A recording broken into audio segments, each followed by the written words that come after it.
After 10 years of being paralyzed, I could walk again but kept it secret from my family for months. What I discovered changed everything. Before I go on, please take a second to subscribe and tell me where you're watching from. I love seeing our little family from all over the world. The neurologist's words echoed in my mind as I sat motionless in my wheelchair, staring at my trembling fingers. Amy, your spinal regeneration is unprecedented. Within weeks you'll walk again. 10 years. 10 years since that drunk driver T-boned my car on I-85, leaving me paralyzed from the waist down at 19. Now at 29 I was getting my life back. But something stopped me from calling my family immediately. A gnawing instinct in my gut that whispered, wait. My apartment felt different that September evening. The medical bills scattered across my coffee table, the wheelchair ramps my brother Martin supposedly installed himself, the donated accessible van in my parking spot. Everything looked the same but felt wrong. I'd felt tingling in my toes for 3 months, practicing wiggling them alone at 3 a.m. terrified and hopeful. Dr. Patterson said the experimental stem cell treatment had worked beyond anyone's expectations. You're 1 in a million, Amy. I should have been ecstatic. Instead I felt paranoid. Maybe it was how Mama's voice got tight whenever I mentioned returning to school. Or how my sister Vanessa always changed the subject when I talked about regaining independence.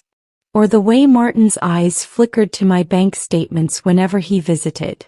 That night I made a decision that would unravel everything. I would keep my recovery secret. I would watch. I would learn who my family really was when they thought I'd be helpless forever. The physical therapist, Dr. Anderson, agreed to private sessions at her home clinic. If you need discretion, I understand, she said, something sad in her eyes. I didn't know then that this decision would expose a betrayal so devastating, it would destroy my family forever. Learning to walk again while pretending I couldn't was psychological torture. Every morning at 5 a.m. before Mama's daily 8 a.m. check-in call, I'd practice in my bedroom. 10 steps. 20. 30. My legs shook like a newborn fawn's, muscles remembering movement after a decade of stillness. I'd grab the dresser, tears streaming down my face, not from pain, but from the sheer euphoria of standing on my own 2 feet. Then I'd hear Mama's car in the driveway and I'd drop into my wheelchair like a stone, arranging my useless legs just so. Morning, baby girl, Mama would sing, letting herself in with the key I'd given her for emergencies. She'd bring breakfast, usually something I didn't ask for, and hover. You looking tired? You taking them pills Dr. Patterson prescribed? Her eyes would scan my apartment, lingering on places they shouldn't. My desk. My mail. My laptop left open. Yes, Mama. Same as always. I'd keep my voice flat, defeated. The voice of someone who'd given up fighting. But I'd started noticing things. How she'd palm my prescription bottles, checking refill dates. How her eyes tracked to my checkbook when she thought I wasn't looking. How she'd casually mention, that insurance settlement money holding up okay. You know Martin could help you invest it better. The settlement. $750,000 from the drunk driver's insurance, paid out over 3 years. It had seemed like winning the lottery, until Mama suggested putting it in a family trust Martin would manage. Just to keep it safe, baby. You can't handle all that financial stress in your condition. I'd refused then. Now I wondered why she'd pushed so hard. At physical therapy, Dr. Anderson watched me walk the length of her private studio. Remarkable. You're ahead of schedule. She paused. Amy, why are you hiding this? Because something's wrong. I feel it. She nodded slowly. Trust your instincts. They're usually right. My younger sister Vanessa showed up unannounced on a Thursday evening, mascara smudged, Gucci bag I couldn't afford hanging from her shoulder. Girl, I'm so stressed, she groaned, collapsing on my couch. Deshawn's being impossible about the wedding venue. We need the Ritz, but he's talking about some basic hotel in Buckhead. I watched her from my wheelchair positioned carefully by the window. How much is the Ritz? Only $45,000 for what I want. But that's not even the issue. She caught herself, painted nails flying to her mouth. I mean, you know how weddings are. Everything's expensive. $45,000, Nessa? It's my special day, Amy. Her voice hardened. Not everyone's life stopped 10 years ago. Some of us are still living, still moving forward. The words hung between us like poison. She must have realized what she'd said because her face crumpled. Oh God, I didn't mean. It's fine. I kept my voice neutral, but my hands gripped the wheelchair's armrests.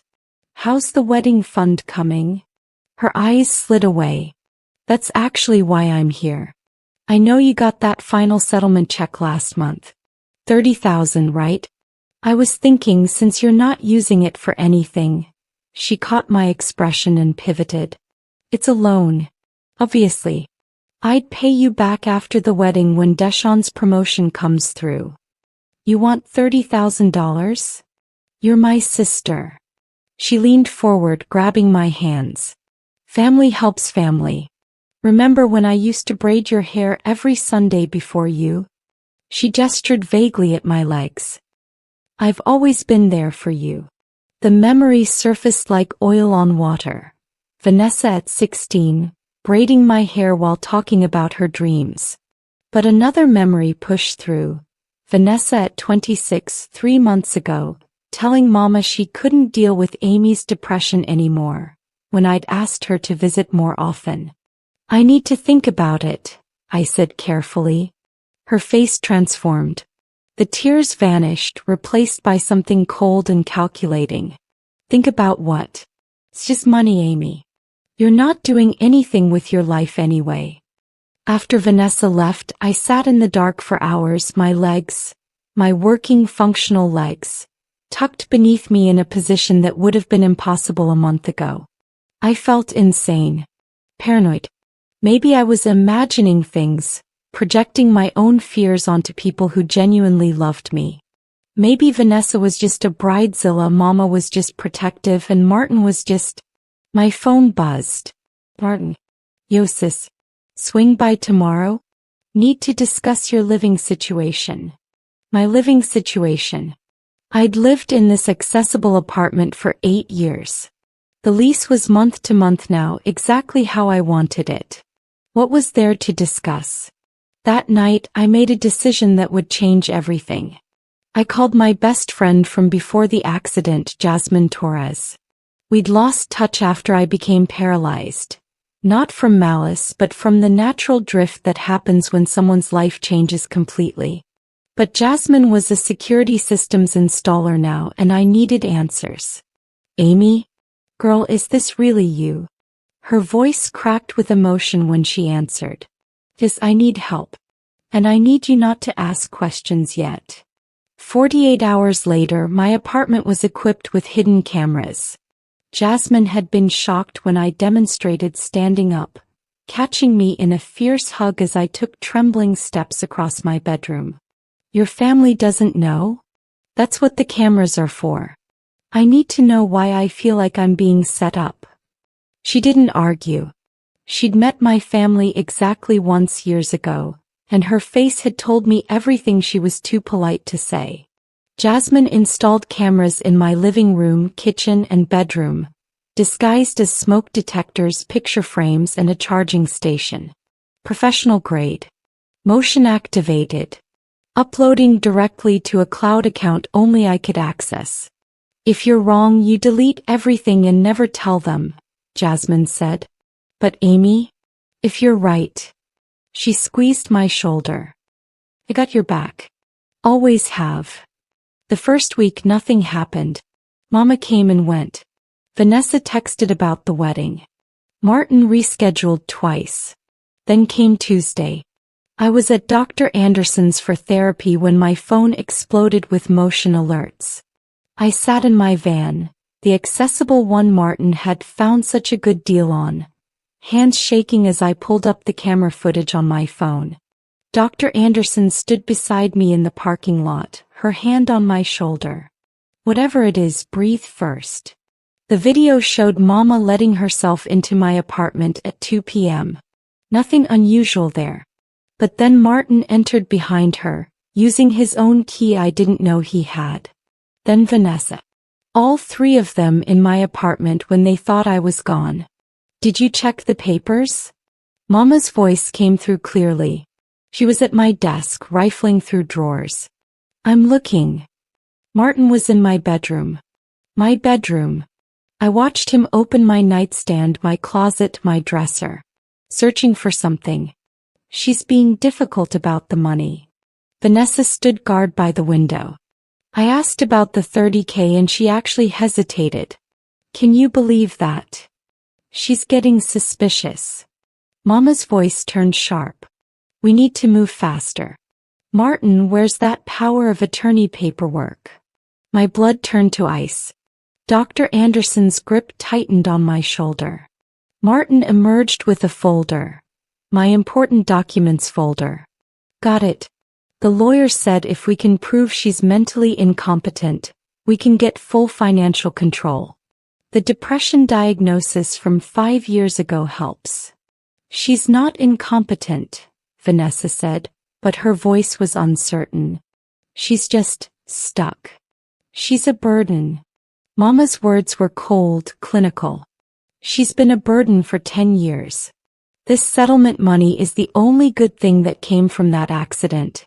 And I'll be damned if she wastes it on physical therapy that won't work or some fantasy about going back to college. That money keeps this family afloat. Folder. I remembered that folder. Martin had asked to see my insurance papers last year, claiming he was organizing everything for me in case of emergency. I trusted him. I'd handed over copies of everything. Birth certificate, social security card, medical records, insurance policies. The wedding venue needs a deposit by Friday, Vanessa said quietly. I already told Deshawn's parents we could afford it. You'll get your money. Mama's voice was steel. Once we establish conservatorship, we control everything. The settlement, her disability checks, all of it. We've earned it, taking care of her all these years. I couldn't breathe. Dr. Anderson guided me back into her clinic where I collapsed onto the therapy mat. Not from paralysis but from the weight of betrayal. My family wasn't just using me. They were planning to legally steal everything I had, to trap me in permanent dependency while they drained my accounts. Amy. Dr. Anderson knelt beside me. We need to call someone. Police. A lawyer. This is financial exploitation. Not yet. My mind raced through 10 years of memories, reframing everything. Mama insisting I couldn't live alone even when I'd wanted to try. Martin helping with my finances, always with suggestions that gave him more control. Vanessa's visits that always ended with requests for money, followed by guilt trips about everything we do for you. The accessible van. Martin had gotten it for such a steal, $15,000. I'd paid him in cash from my settlement because he'd said the seller preferred it that way. Had there even been a seller? Or had Martin pocketed the difference between what I paid and what he'd actually spent? The wheelchair ramps at my apartment. Martin had installed them himself, refusing to let me hire professionals. Family takes care of family, sis. No need to waste money. But they'd never felt quite right, always slightly too steep. Had he done shoddy work on purpose, keeping me more dependent? The medication. Mama picked up my prescriptions, always insisting she could save me the trip. But I'd been feeling foggier than usual lately, sleeping more. I pulled up my prescription records on my phone. According to my pharmacy, I should have 60 anti-anxiety pills left. According to the bottle in my apartment, I had 15. They're drugging you, Dr. Anderson breathed, looking at my screen. Or selling them. Amy, this is serious. This is criminal. I know. Something cold and hard crystallized in my chest. That's why we're going to document everything. Every single thing. And then I'm going to make them pay. Dr. Anderson studied my face. What are you planning? Justice. I stood up, actually stood, my legs solid beneath me. And they have no idea what's coming. I hired a private investigator named Daniel Moore that same day. He'd been recommended by Jasmine, who'd worked security for his firm. If your family is stealing from you, I'll find the proof, he promised during our video consultation. But Amy, are you prepared for what we might find? I need to know everything. 2 weeks. That's how long it took Daniel to unravel the web. I continued my secret physical therapy, growing stronger every day. I continued the performance at home, acting helpless while my family visited with smiles and concern that now felt like knives. Daniel's report arrived via encrypted email. I read it in Dr. Anderson's office, needing support for what I might discover. The accessible van. Martin had purchased it at auction for $4,000. I'd paid him $15,000. He'd pocketed $11,000, plus the $2,000 I'd given him for repairs that were never done. The wheelchair ramps. He'd filed for a government grant that covered the full cost, $7,000. The ramps themselves cost about $3,000 to install properly, but he'd done them himself, pocketed the difference, and the grant money I'd reimbursed him for never needed to be paid. My medication. Mama had been filling my prescriptions but giving me half the pills and selling the rest. Over 5 years, she'd made approximately $38,000 selling my anti-anxiety medication and painkillers. But it got worse. The family trust Mama had pushed for? Daniel found the paperwork. She'd created it anyway without my signature. A forged signature on documents claiming I was mentally incompetent and needed a conservator. Martin was listed as primary conservator. They'd submitted these documents to a lawyer who specialized in elder care and disability cases. A lawyer who'd been disbarred in another state for fraud. They're building a legal case to declare you incompetent, Daniel explained over video call.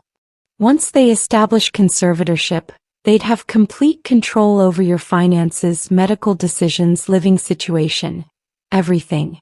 You'd essentially be their prisoner. How much have they taken so far? His pause told me everything. Including the van, the ramps, medication resale, and various loans I've tracked. Approximately $94,000 over the past 4 years. $94,000. Almost $100,000 stolen by my own mother, brother, and sister while I trusted them with my life. I confronted Vanessa first. Not because she was the worst offender but because she was the weakest link. I invited her to lunch at a cafe near my apartment. One I'd never have suggested before because it wasn't wheelchair accessible. She didn't notice that detail. I need to talk to you about something serious, I said after we ordered. The cafe had booths and I'd positioned my wheelchair carefully. About the wedding money. Her face lit up. Did you think about it? Because Amy, I promise I'll pay you back. Deshawn's promotion is practically guaranteed and... Nessa. I kept my voice gentle. How much has Martin stolen from me?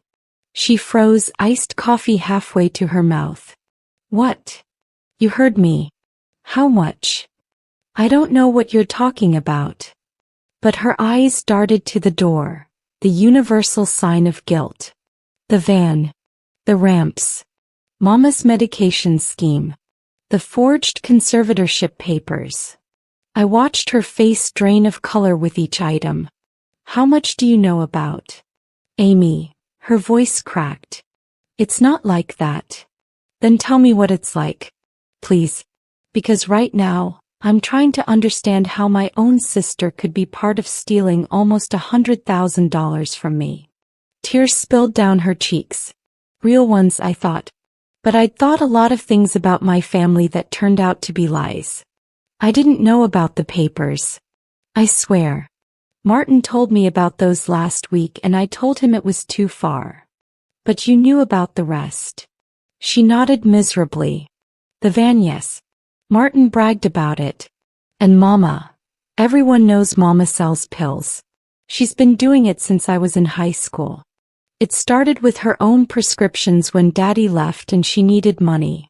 She grabbed my hands across the table. But I never took any of your money directly, Amy. The wedding money would have been the first time I asked you for anything. $30,000 is a lot of anything. I know, and I felt sick asking, but Martin said you weren't using it anyway, and what, Vanessa? My voice stayed calm, but my hands trembled. I wasn't using it because I'm paralyzed and pathetic? Because my life is over anyway. No. She sobbed openly now, mascara streaming down her face. Other diners glanced over. Because you're smart and you'll probably save it or invest it, and I wanted one perfect day. One day where everything was beautiful and right and I didn't have to worry about money or stress. Is that so terrible? On my dime? Yes. I leaned back. Did it ever occur to you that I might want a perfect day too? That maybe I'm saving that money for adaptive equipment or going back to school, or finally moving somewhere that doesn't remind me every day of what I lost? Her face crumpled. I'm sorry. God, Amy, I'm so sorry. When you say it like that. How else should I say it? You, Martin, and Mama have been treating me like an ATM with wheels. A tragedy you can exploit. What are you going to do? Her voice was tiny, frightened. I made a decision in that moment. Vanessa was guilty, yes. But she was also weak, influenced, and genuinely seemed to feel remorse. That depends.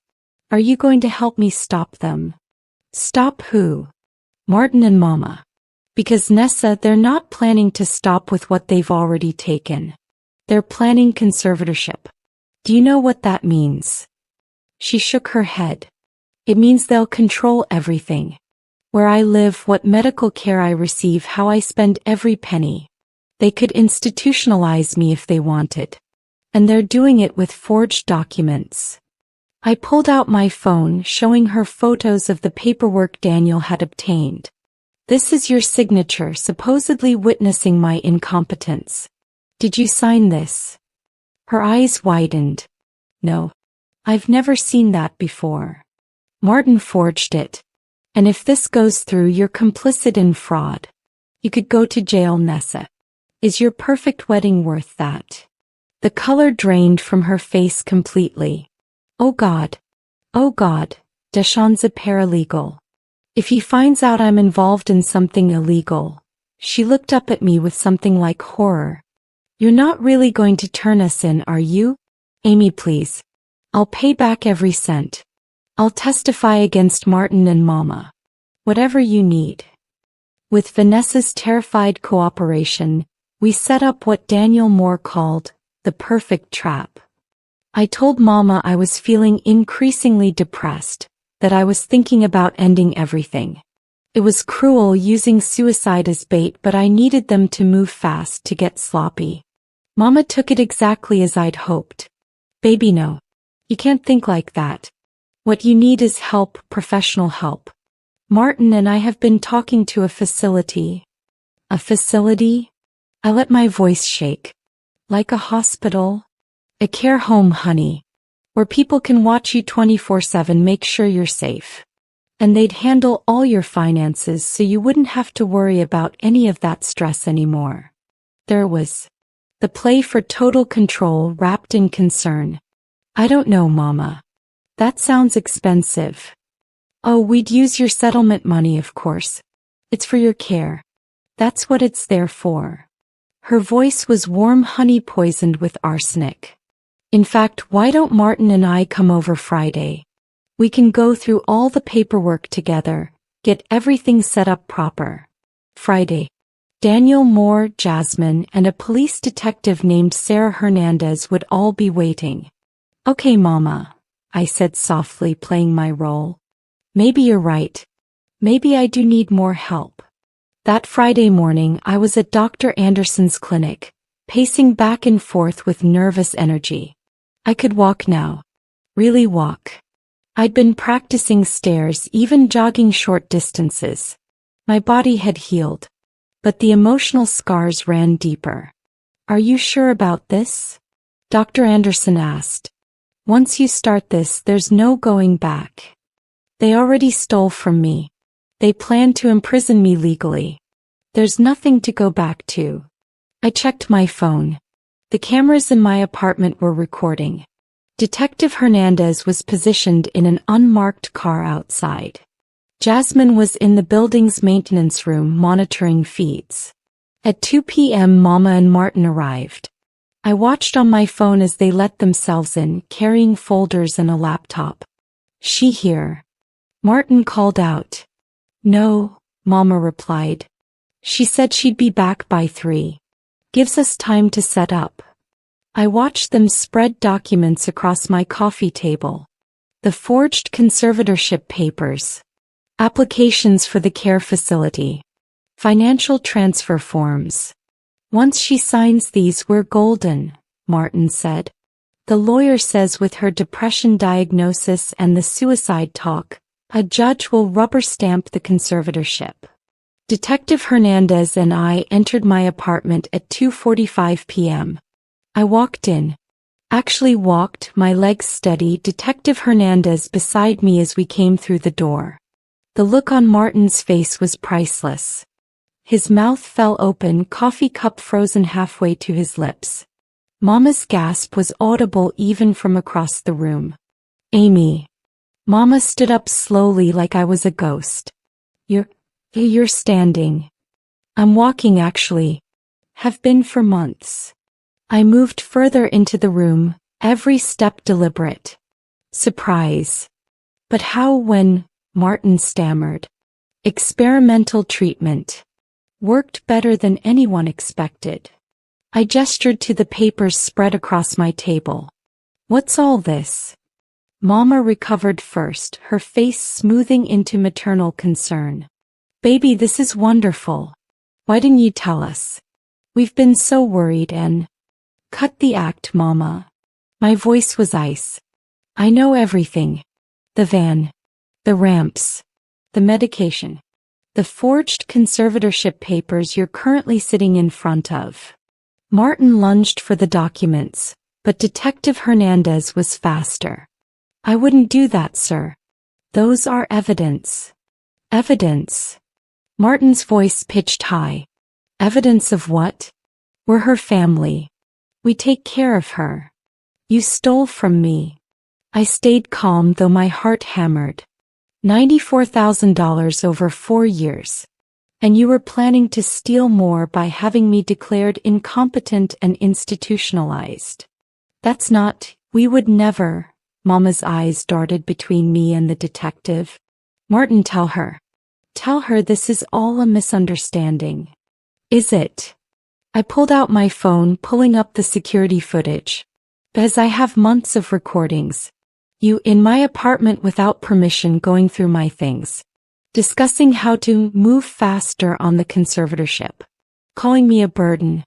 Planning to use my money to pay for Vanessa's wedding. Mama's face transformed. The warm mother disappeared, replaced by something cold and calculating. You've been spying on us? Your own family.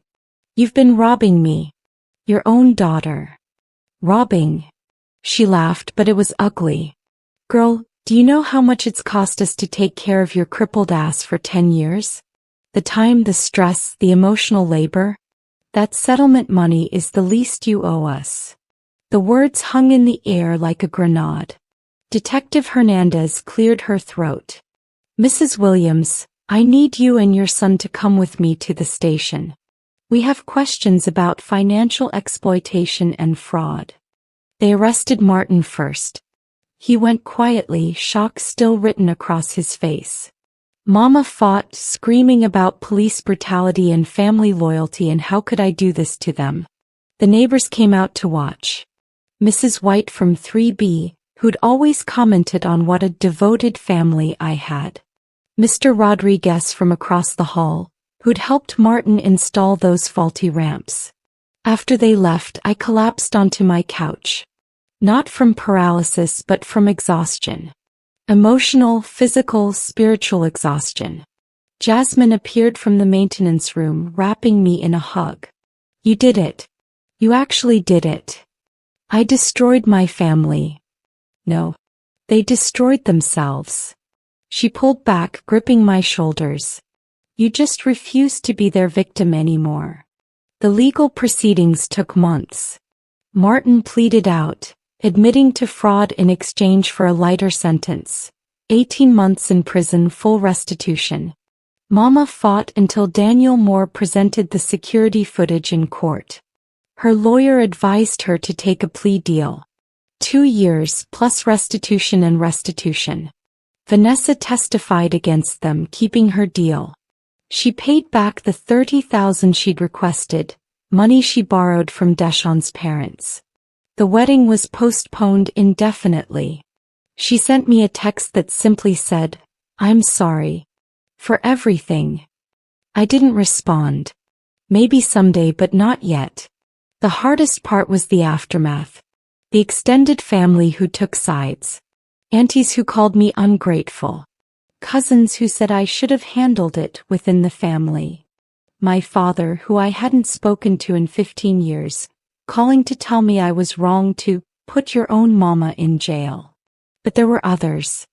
My cousin Tasha, who admitted mama had stolen from her 2 years ago. Uncle Jerome, who said he'd always suspected but didn't know how to help.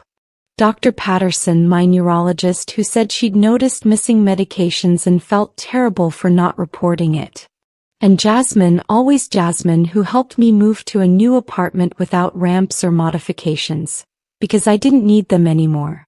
Who came over with wine and pizza and let me cry about missing the family I'd thought I had, even though they'd never really existed.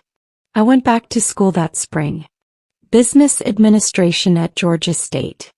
I was 30 years old, starting over, but I was starting on my own 2 feet. 1 year later, I stood at graduation accepting my associate's degree. My legs were strong now. I'd run a 5K in April. I'd climbed Stone Mountain in June. I'd reclaimed my body and my life. Vanessa came to graduation. We'd been talking slowly, carefully. She'd left Deshawn. Turned out he was okay with fraud if it benefited him, which told her everything she needed to know. She was in therapy, working through family trauma, understanding how Mama's manipulation had shaped all of us. "I'm proud of you," she said, hugging me after the ceremony. "And I'm sorry. I'll probably be sorry forever." I know. And I did. Vanessa's guilt was real, her remorse genuine. Forgiveness would take time, but maybe we'd get there. Martin sent a letter from prison. I burned it without reading it. Mama sent nothing. According to Vanessa, she told everyone in the family that I'd betrayed them, that I was cruel and ungrateful. She'd learned nothing. She'd changed nothing. But I had. I'd learned that family isn't just blood. It's the people who show up when you're at your lowest and help you stand. It's Jasmine who'd wired cameras and held my hand. It's Dr. Anderson who'd given me the strength to walk and the courage to fight. It's Detective Hernandez who'd believed me. It's Daniel Moore who'd found the truth. And it's me. It's waking up every morning and choosing to move forward even when it hurts. It's rebuilding from ashes. It's walking away from people who'd rather see you crawl. I got a tattoo on my ankle, the first place I'd felt sensation return. It said unbreakable in simple script. Because they'd tried to break me. The accident had tried to break me.